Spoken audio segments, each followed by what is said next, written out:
You are waymaker, miracle worker, promise keeper, light in the darkness. My God, that is who you are. You are here, touching every heart. I worship you. I worship you. You are here, healing every heart. I worship you. I worship you. You are here, turning lives around. I worship you. I worship you. You are here, you're mending every heart. I worship you. Oh, I worship you. 'Cause you are waymaker, miracle worker, promise keeper, light in the darkness. My God, that is who you are. Waymaker, miracle worker, promise keeper, light in the darkness. My God, that is who you are. That is who you are. That is who you are. That is who you are. That is who you are. That is who you are. That is who you are. That is who you are. That is who you are. Even when I don't see it, you're working. Even when I don't feel it, you're working. You never stop. You never stop working. You never stop. You never stop working. Even when I don't see it, you're working. Even when I don't feel it, you're working. You never stop. You never stop working. You never stop. You never stop working.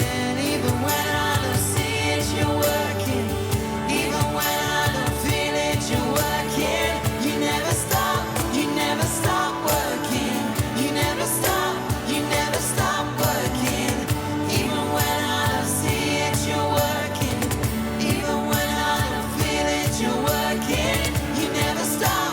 You never stop working. You never stop. You never stop. You are waymaker, miracle worker, promise keeper, light in the darkness. My God, that is who you are.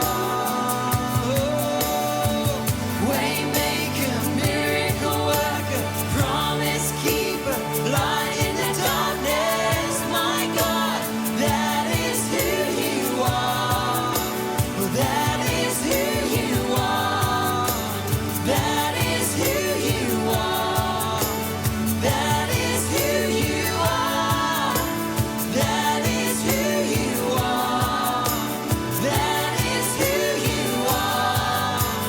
That is who you are. That is who you are. That is who you are. Waymaker, miracle worker, promise keeper, light in the darkness. My God, that is who you are. Waymaker, miracle worker, promise keeper, light in the darkness. My God, that is who you are.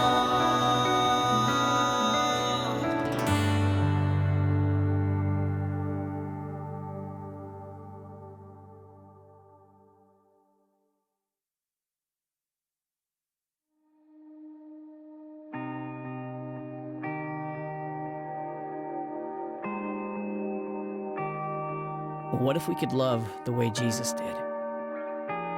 Passionately, faithfully, powerfully. What if the way we love could make a difference in the world around us? What if that love looked at everyone the way God does? A love which doesn't see the past, but is consumed by a desire to see people come to know Jesus. A love which is patient and kind, not envious or prideful. A love which puts others before ourselves, chooses peace over anger. A love which protects, trusts, hopes, perseveres. Do we love like this? Do we love like Jesus? Maybe it's time to ask a simple question. How can we love better?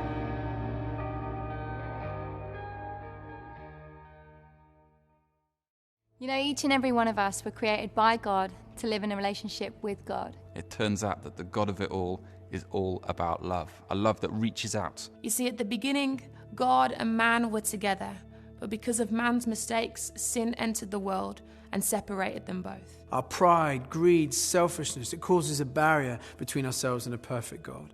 And so for a people who needed saving, God sent a Savior. Jesus came and he walked on this earth in order to remind us how to love again.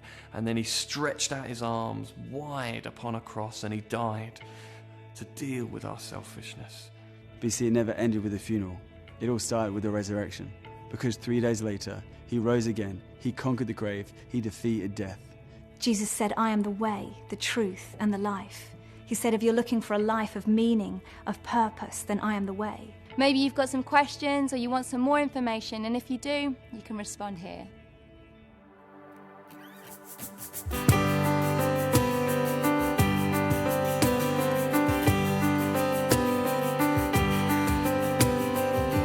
Who am I that the highest King would welcome me? I was lost, but he brought me in. Oh, his love for me.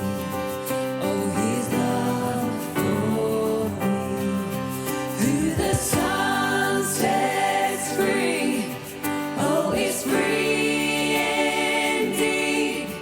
I'm a child of God, yes I am. Free at last, he has ransomed me.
Hi, guys. Welcome to Elevate Church. It is so good to be with you all tonight. I'm really excited for tonight. Tonight is the new beginning of a new series that we're going to be looking at over the next 4 weeks. We're really excited. We're going to be looking at testing times. Listen, you know, we all know where we are right now. We all understand where we are.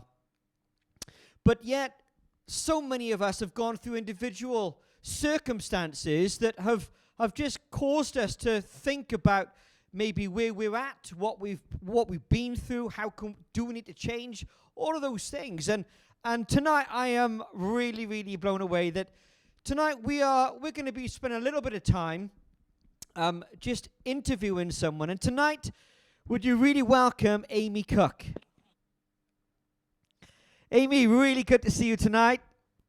Hopefully you could hear me okay. Yeah, all good. Brilliant. So thank you so much for joining us and to be willing. I know you join us every week, but you're really willing to talk about exactly where you're at right now. And I think honesty is the best approach tonight. And there's lots of people that are going to be with you and supporting you in this. So I guess before we go any further, Amy, will you just tell us a little bit about you? Just tell us about what you do, maybe what's your job, etc. for those people that are just tuning in tonight. Hi, I'm Amy. I'm married. I've got 2 boys. Crazy life here. I'm an occupational therapist technician. So I work in Neville Hall. It's been a long time coming to get a job that I love that much. So yeah, that was loved getting that job, and I'm trying to do that to the best of my ability.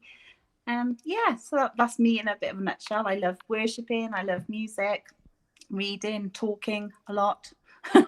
But yeah, that's me. That's awesome. So, listen, Amy, in this time that we're in, this global pandemic, you've just mentioned really quickly that you're an occupational health person. So, in essence, I'm guessing you work in hospitals. Is that correct? Yeah. Occupational therapy. We kind of we look at rehabilitation with patients that have become really poorly. They could have had an injury. They could have just maybe a fall, and then we try and get them back on their feet. We work alongside physios a lot, and yeah, busy job, busy place to be in. Yeah.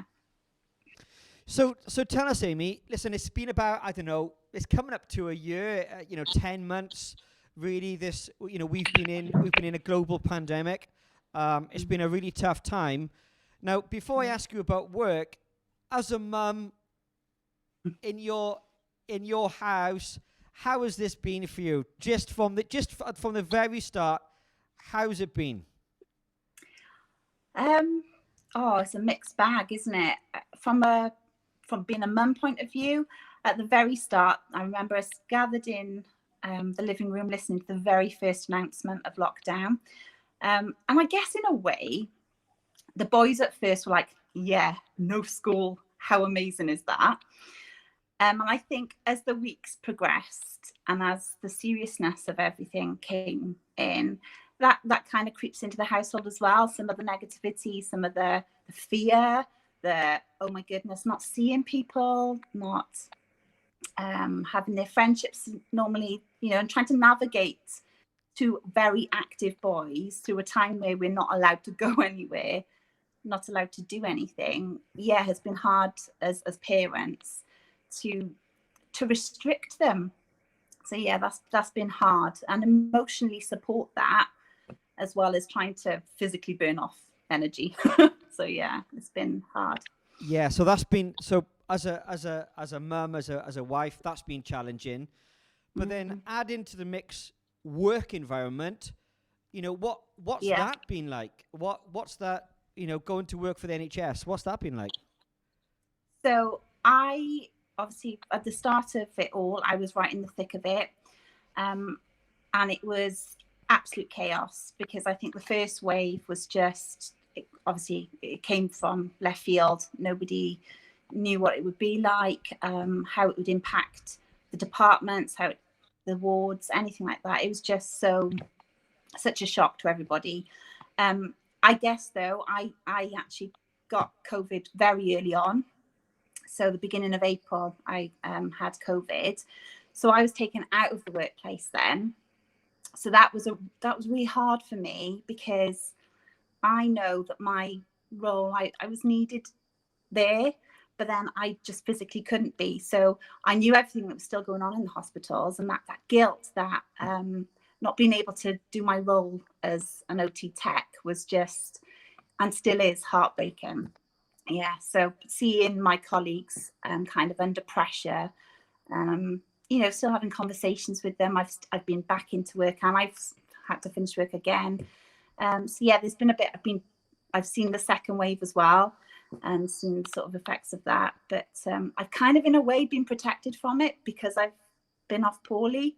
So in a way, I've not been in the thick of it this time round, but certainly saw it all unraveling the first time. So yeah, it was a scary place, but you saw so much. You saw a lot of fear and anxiety, but you also saw a lot of coming together and relying on one another, and that team effort was one of the bonuses to see come out of it, if anything. So yeah, there were some positives.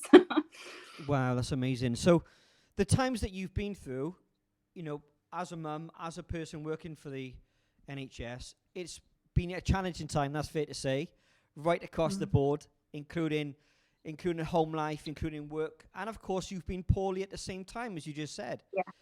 So within this, how, you know, has this affected you in any way yourself? Have you been happy and joyful all the time, or have you been, oh my goodness, I don't know how this is gonna, how am I meant to carry on? How am I gonna get through this? How am I gonna get past another day?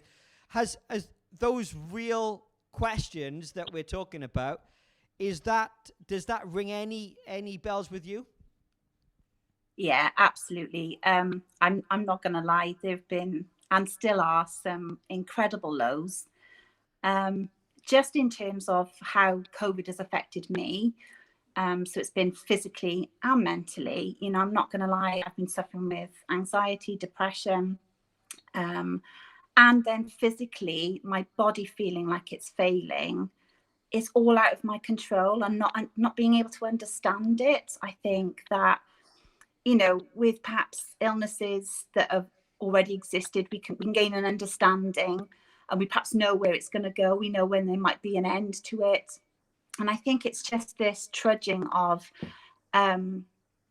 just not knowing, and yeah, incredible lows, feeling very isolated, I mentioned earlier, you know, not being able to fulfill my role in work. That was a really hard time. So just before Christmas, I'd gone back to work, and I was there for about 2 months. But those 2 months were just so hard on me physically that I just crashed and burned. So that having to give in again was just heartbreaking. And I just felt, yeah, you lose your identity, you lose your worth.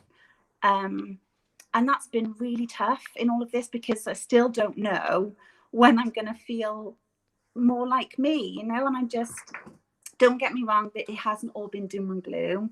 We have as much of a laugh as we possibly can in the Cookie household, but it affects everyone. You know, Dave worries about me, and the boys worry about me. We worry about each other.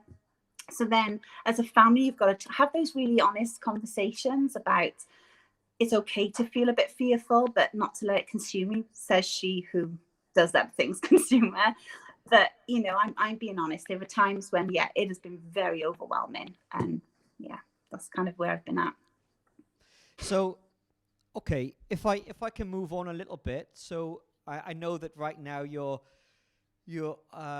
coming through it, and you're feeling much more in a better place for yourself than what you were going back in, you know, back in, what was it, March, April, May at time. So what's been the thing that you've been able to cling on to? What's been the thing you've been able to hope for? What's been your driving force? Maybe it's your family, maybe it's other things. What is that, Amy? It's God. There is nothing else. You know, I mean, obviously Dave is my rock as well, But being able to, those dark sort of hours, usually in the early hours of the morning, when you're on your own and you literally cry out, like, what on earth is going on? That having that faith, having that hope. I think because I have gone through testing times before, I've gone through grief. So for me, I know that God has brought me through. So he's already done it for me before. So I know that he will do it again. Yeah. So he's gone before me. He knows the score. I've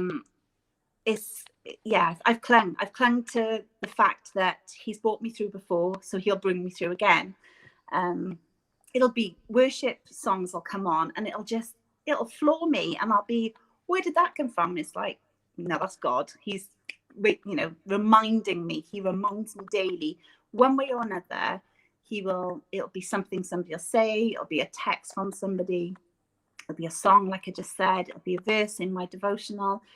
And it's just, he just reminds me daily of his faithfulness. He reminds me daily of his goodness. And without that, honestly, I couldn't have got through it.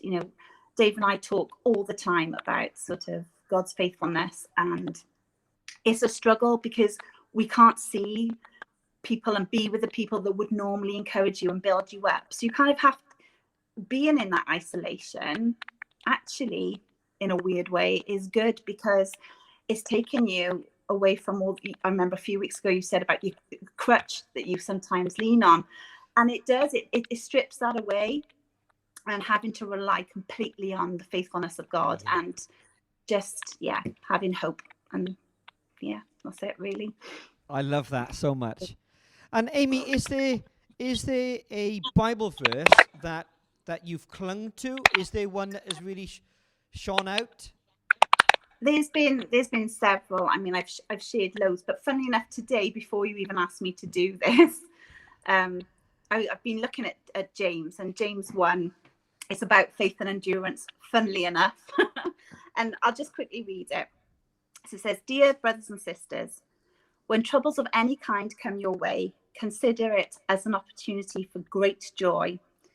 For you know that when your faith is tested, your endurance has a chance to grow."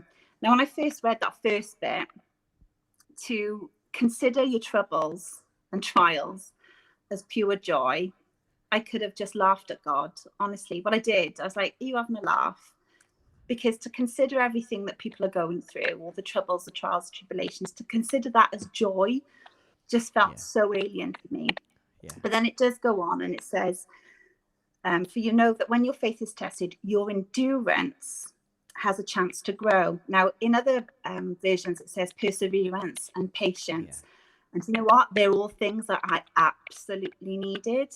I needed endurance. I needed patience. I needed perseverance. So the troubles are teaching me that. They're teaching me to be patient in this time and to endure. And then as time goes on, hopefully I'll be able to impart that in another situation. Who knows, But then the bit that really got to me, I'll skip on now. But when, do not waver, for a person with divided loyalty is as unsettled as a wave of the sea that is blown and tossed by the wind. Such people should not expect to receive anything from the Lord. Their loyalty is divided between God and the world, and they are unstable in everything they do. Now, I did feel like I was being tossed about by the sea, and there are still days that I do. I'm not going to lie. And that's true. I was divided between the negativity and the messages that come in from the world, and you can be so easily drawn into, there's no end to this, there's, you can be really sort of drawn into that. But when you fix your eyes on him, you become stable, you become, you set your feet on that rock. And one of my other verses that I love is that, lift my eyes up to him that is higher than I. And I love it, lead me to the rock that is higher than I. And that has been my absolute cling to as well, that I just, I need that stability. I need that. I don't want to be tossed around in the sea. I don't want to be tossed around and unstable. But, that's my reminder. I still battle with that. I'm not saying that it all strips away and it's all, oh yes, happy, you know. Anxiety comes in like a wave of emotion sometimes. Fear comes in, worthlessness, you know, not being able to do what you want to fulfill. But in this time, I'm being taught patience. And in this time, I'm being taught that I can still be used. Yeah. And that even though it feels like a trial, I can count it as pure joy, funnily enough, which is what the first verse said. So, yeah. Amy, thank you so much for this. And as this has gone on, as this short interview's gone on, there's been people that have been commenting as we've been going on, just supporting you, saying amen, just being with you. And I know that there are so many people that actually just the things that you said about being honest and the emotions that you go through, I think there are so many of us that feel those things, but yet sometimes we're too afraid to say, because it's almost like you need to put on, or you feel you need to put on some kind of a fakeness. But yet tonight, I just want to be open and real, and the same as you do, that absolutely all of us are frail, but yet God is God. And when we rely upon him, he just deals with the stuff that we can't. And tonight, you've just encouraged so many people. So, Amy, I just want to say thank you so much for what you do in work. Thank you so much for helping us tonight. Thank you so much for just being who you are. You're an amazing mum. You're an amazing wife to Dave, and I know that. So thank you so much for all that you do. And we're really blessed to have you, certainly on the leadership of Elevate Church. So thank you so much. Thank you. Thank you. God bless. Good night. Bye. Okay, guys. So tonight, as we continue exactly where Amy left off. Tonight, this is a brand new series. I genuinely didn't know what Amy was going to say just then, and I'm really blown away. Why? Because God is in detail. And when God speaks, we absolutely need to hear. And tonight, guys, it is true. We are in testing times. Each and every one of us goes through trials, tribulations. We're all going through some stuff right now. But yet, there can be a breakthrough moment. There can be a breakthrough moment that we can hold on to, we can cling on to. And we can see, so many people have said over the last couple of weeks, I can see light at the end of the tunnel. That's been a phrase that so many have grabbed us. I can see light at the end of the tunnel. I want to say tonight, that light that you can see isn't just at the end of the tunnel. That light is with us daily.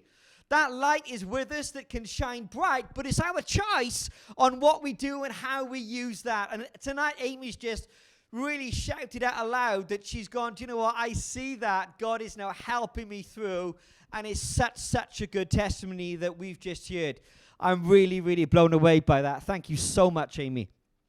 So tonight, our scripture versus scripture, we're looking at a place in the Bible that not many people ever hear about. We're going to be looking at the book of Judges, and we're going to be going through this. We're starting actually tonight in verse 6, and we're going to be going through.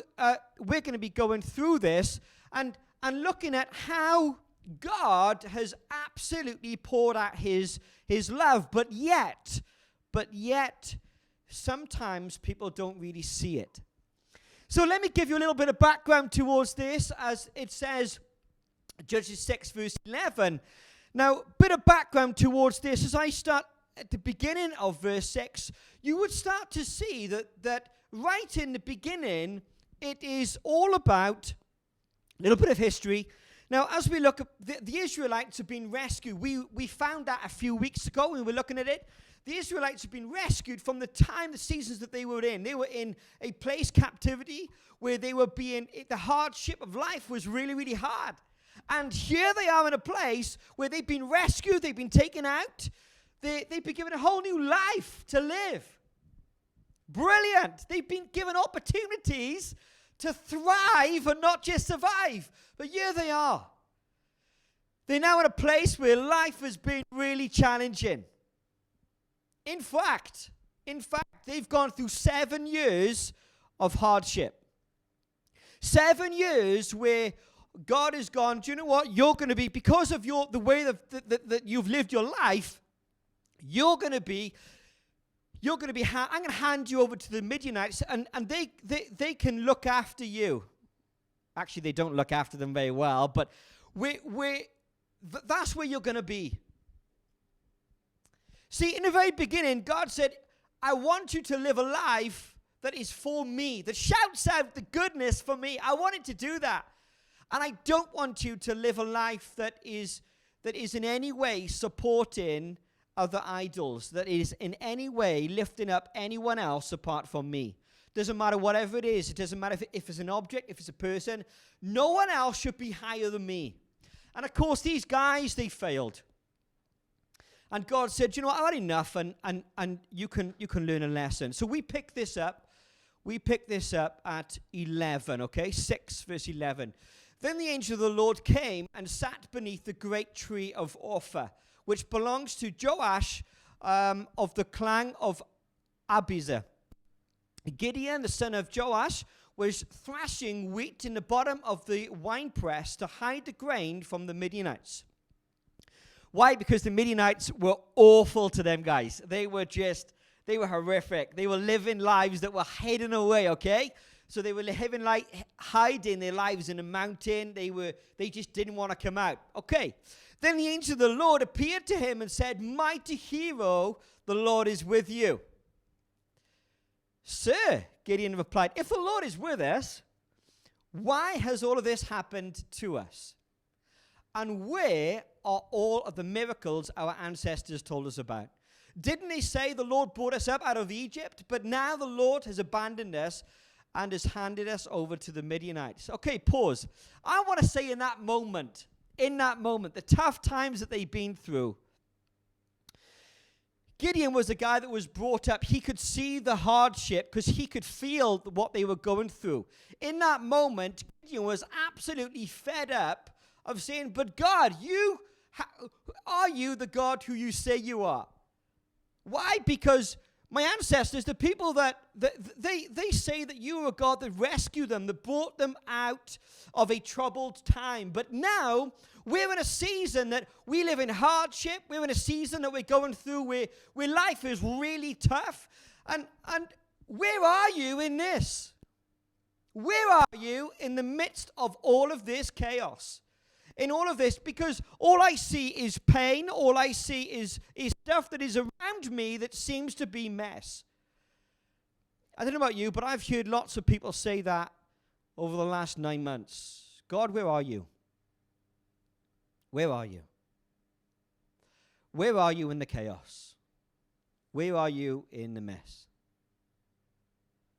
And tonight we've just heard from Amy that times that she's been through has caused there to be many different emotions, many different frustrations.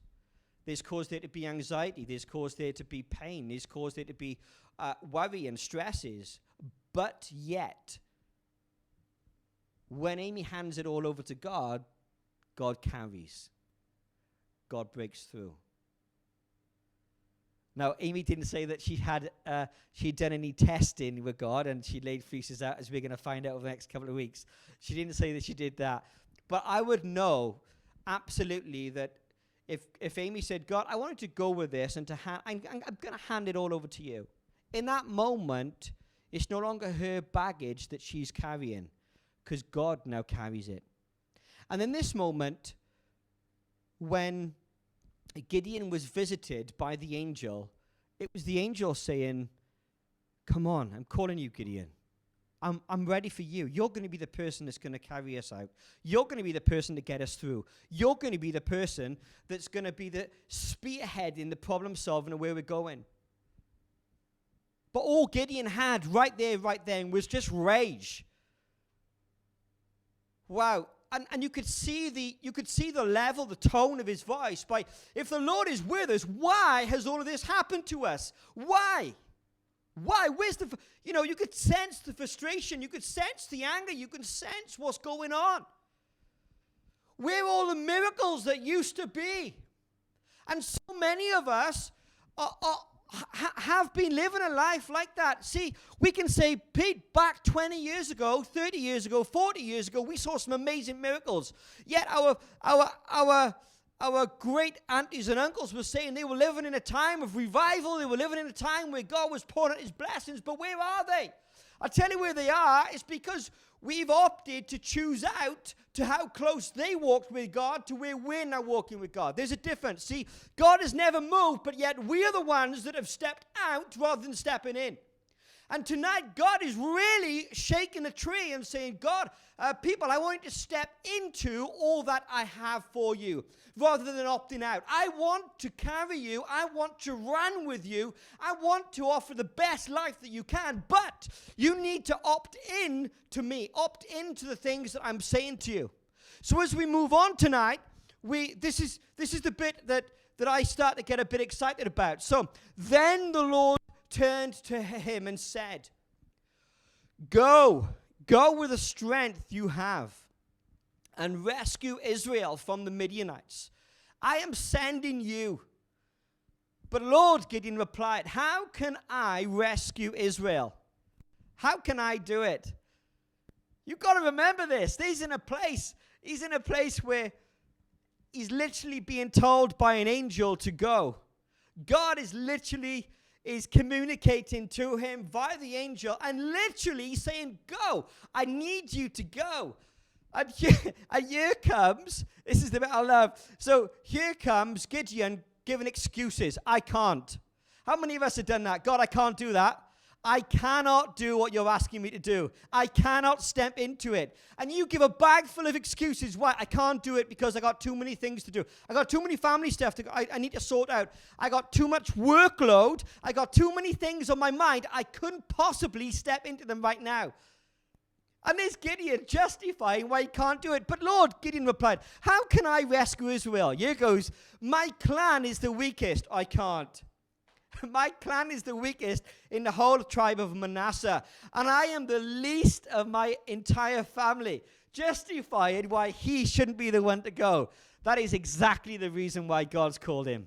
It's because he is the one to go, because it's not about what he has, but what God can do through him. Here goes. It's not about the status you have, because God can use you, anybody, to get through to where God needs to go. Listen to this, guys. This is so important tonight. The breakthrough moment comes not because of the position that you hold, but because of where you hold it. You hold yourself in God. You say, God, my life is over to you. God can use every single part of you. And your breakthrough moment will come because of that. It's not because of your status, but because of who you'll give your life to. Okay, so then it says, the Lord said to him, I will be with you, and you will destroy the Midianites as if you were fighting against one man. Gideon replied, if you are truly going to help me, show me a sign to prove that it is really the Lord speaking to me. Don't go away until I come back and bring my offering to you. He answered, I will stay here until you return.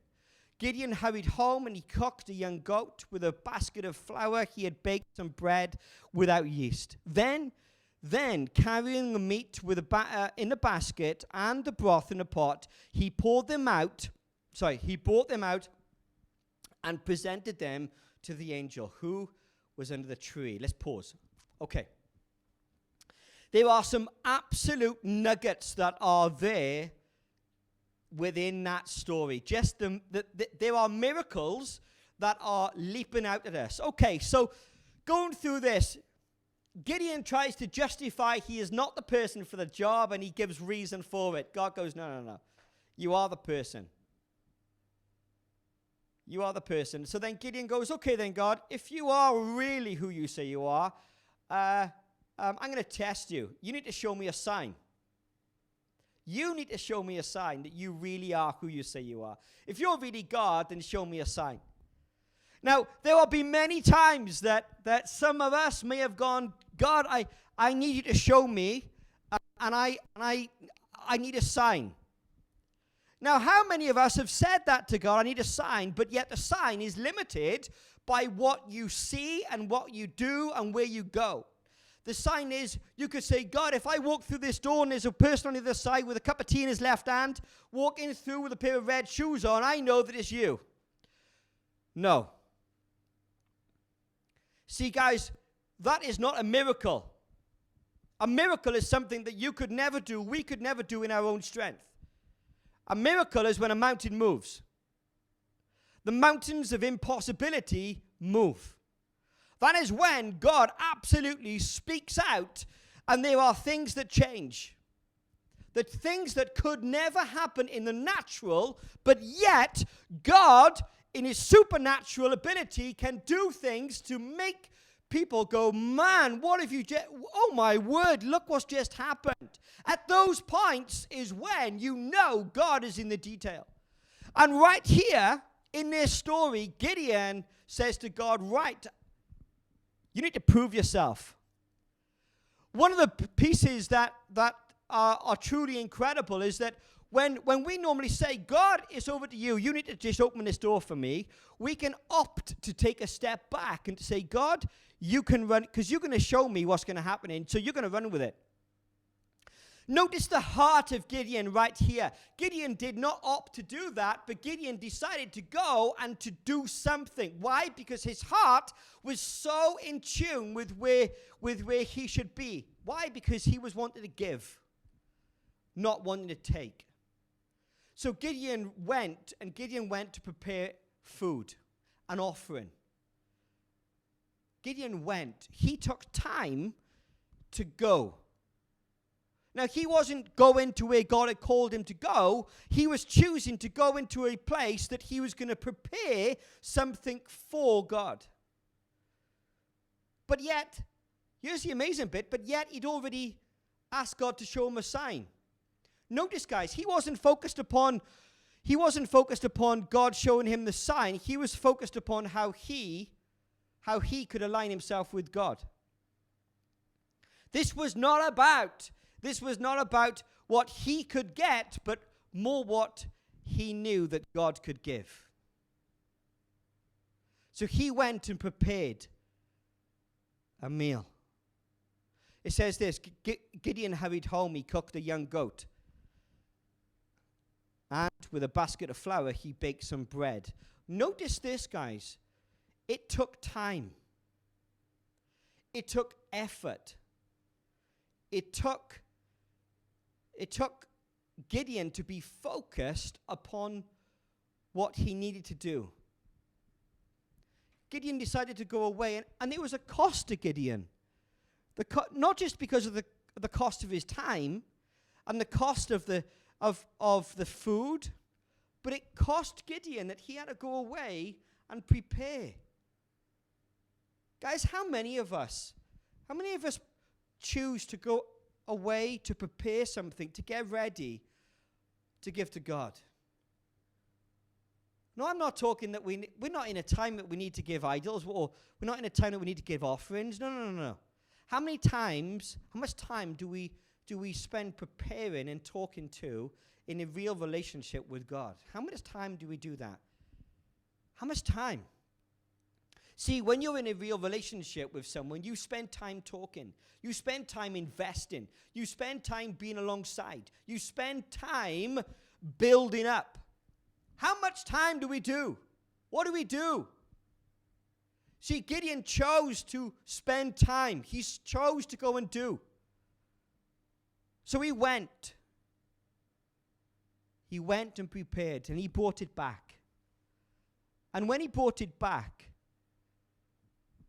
he's like, there's my offering. There's my offering. He brought it out and presented it to the angel who was under the tree. Pause a minute. Now, how many of us would be in a place whereby we ask God to prove himself, but yet we don't wait around because we're too busy going off to do our own stuff? Yet we know that God's going to prove himself. And we're like, God, we need you to show us a sign. This was the beautiful thing. He turned to him and said, don't go anywhere until I come back and bring my offering to you. The angel replied, God replied through the angel and said, I will stay here until you return. Notice there was no time. I will stay here until you return. There was not a case of, I'll be back in 30 minutes. I'll be back in 2 hours. It was never the case. God chose to always be there. He always chose to wait. And it's in the waiting and the expectation that Gideon was going to come back with what he said. Guys, God does never slam the door and say, my time is done. But he always says, my door is open and I'm waiting for you. It was in the waiting that Gideon had the breakthrough. I spoke a few months back about in the waiting room we can have the breakthroughs. Here we are. Literally, guys, the angel is waiting under the tree. And he would wait for however long it was going to take. Remember, they had to go and prepare an animal. They had to cook bread. They had to go and make a meal from scratch. They had to go and make an offering from scratch. All the time that would have took. That was not 10 minutes worth, guys. That was hours. And yet God waited. Yet God waited. And in the waiting, God proved himself. So as we move on, this was the beautiful picture that we see. Then the angel of God said to him, place your meat and the unleavened bread on this rock and pour the broth over it. And Gideon did it as he was told. Then the angel of the Lord touched the meat and the bread with the tip of the staff, and the fire flamed up from the rock and consumed all that he had brought. Listen, the very first question he had was, God, prove to me who you say you are. Right in it, Gideon went and prepared exactly what was needed in that time, in that season. He went and prepared the offering. No matter what the time was, he went and did it. He came back. He poured the stuff onto the stone. Exactly what the angel had told him to do. This is the miracle, guys, right here, right then. Listen, when we look at a fire, fire needs three things. It needs oxygen, heat, and fuel. And without any of those, fires do not occur. Simple as, well, they were outside. Oxygen was plentiful. Wasn't really a problem. Yet, I don't know if you realize this in the detail, guys. Stones do not burn. Stones do not burn. You build a ring of stones around the fire, put your wood inside, and then you can light your fire. Why? Because the wood becomes the energy source that you can ignite. Without the wood, no fire. But here, they were asked to put the meat and the bread onto the stone. Oh, one last thing. This was the amazing bit. Whilst the stone could not be lit, it is amazing. The stone could not be lit. Here is just something just to top it off. The angel says, would you just pour over the broth over the food? So they added liquid over the top of it. So, to put a fire out, you pour liquid over something, pour water over, fire goes out. Here we are. They poured a broth over. The stone was wet. The food was wet. There was no way on this earth that any fire should have come from that. Why? Because the stone was not the fuel. When stuff was wet, there was no way that was going to ignite. But here we are. Listen to this. The angel of the Lord touched the meat with the bread with the tip of the staff in his hand. And fire flamed up from the rock and consumed all that he had brought. There was nothing left. Flames came from nowhere. Why? Because the ignition source was God. The ignition source was God. That was the very thing that caused the spark to ignite the fuel to keep something burning that absolutely engulfed everything. It consumed everything. Nothing was left. It consumed everything. Notice this, guys. When you bring your offering to someone, you sit around a table to have a meal, you hope that the food that you make will be consumed by the person, and they will go, man, that was a great meal. The plate is empty. I'm really, really good. Thank you so much. Listen to this really carefully. It wasn't the case that the food wasn't eaten. Why? It says really clearly, the fire and flames flamed up from the rock and consumed all he had brought. Why? The fire of God had consumed everything that was brought to him as an offering. Everything that you bring God with a heart that is right, a heart that is willing, a heart that has taken time to prepare, a heart that has said, God, over to you, you can run with it. Well, do you know what? God sees that and he says, yes, I've got it. I'm going to ignite something within you that could never be lit without me. Tonight, guys, the breakthrough moment for us is the testing times that we're in, how we hand over to God, what we say to God. How do we live our lives to say, God, in this mess, in this chaos, I'm willing to give everything that I can to you. I'm willing to hand it all over to you. I'm willing that in the detail, you are going to run with it. And as I come into land with this tonight, guys, the miracle that happened was only the miracle that God chose. And the miracle that God chose happened because it was only one that he could do. Nothing else could have ever happened without the miracle of God. This wasn't a by chance. This wasn't something that could have happened if he'd left it there and a spark had appeared. Why? Because everything on that rock could not have been lit without the power of God. Guys, this test that was written, it says in the next, as we move across, it says here, sorry, it says, the angel of the Lord, and the angel of the Lord disappeared. Why? Because it said there that as soon as Gideon had seen with his eyes what had happened, he realized that it was God. It was a scene of, my goodness, God's just shown me who he was. And he showed me who he was in what I gave him. And tonight, guys, what are you willing to give to God? Tonight, what are you willing to say, God, it's over to you? What are you willing to say, God, in the detail, I want you to be who you say you are? And I thank God that God absolutely steps in and he does what only he can do. So guys, when you say, God, please be God tonight in my situation, in my work life, in the place of where I am. Guys, I'm saying trust God to be the big God in the situation. Trust him to carry you through. Trust him. Why? Because the testing time that we're in right now, I believe that God's saying, give it to me. Let me deal with it. Let me run with it. I've proved in the past and I'll prove you again. I've got you through, I've carried you through.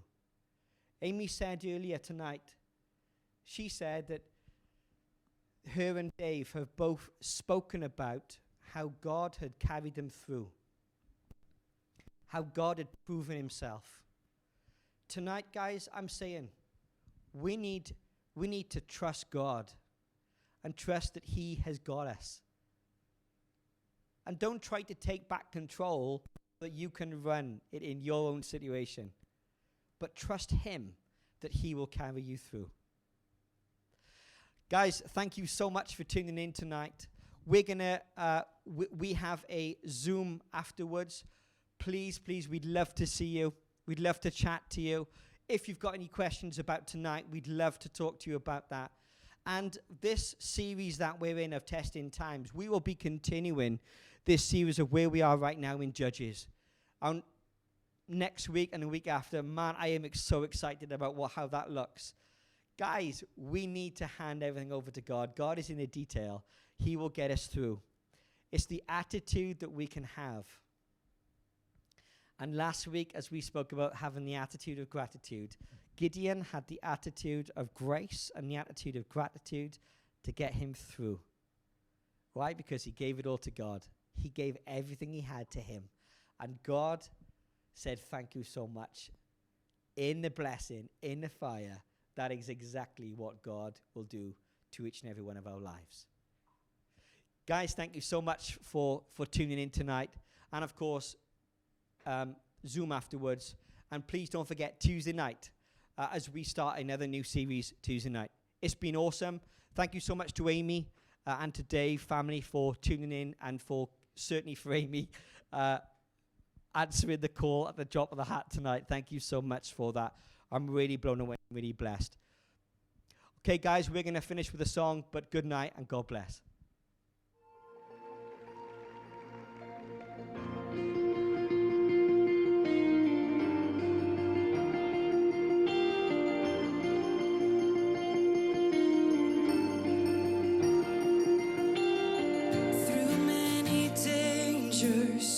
Through many snares, we have already come.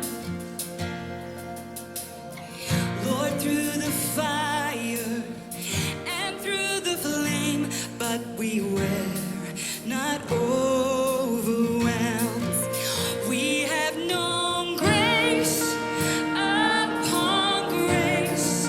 You have shown love, unfailing love. We believe the grace that brought us safe this far is the grace that will lead us home.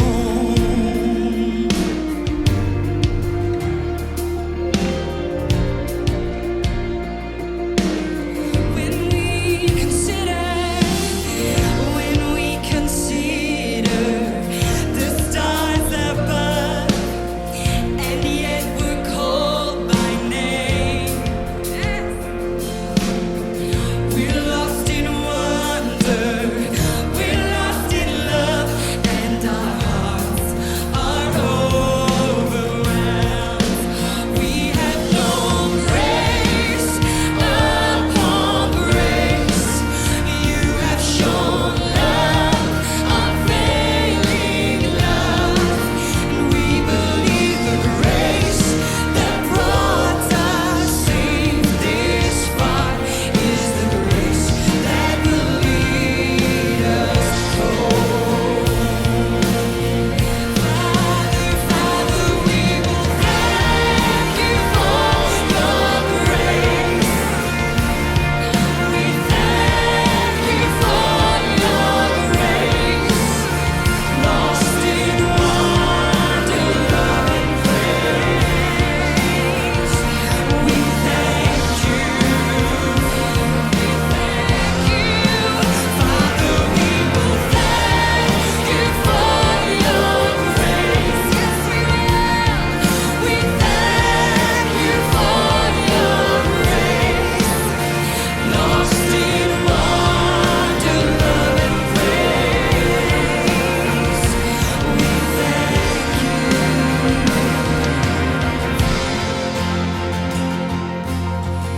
And one day heaven, no greater joy, no greater grace than this.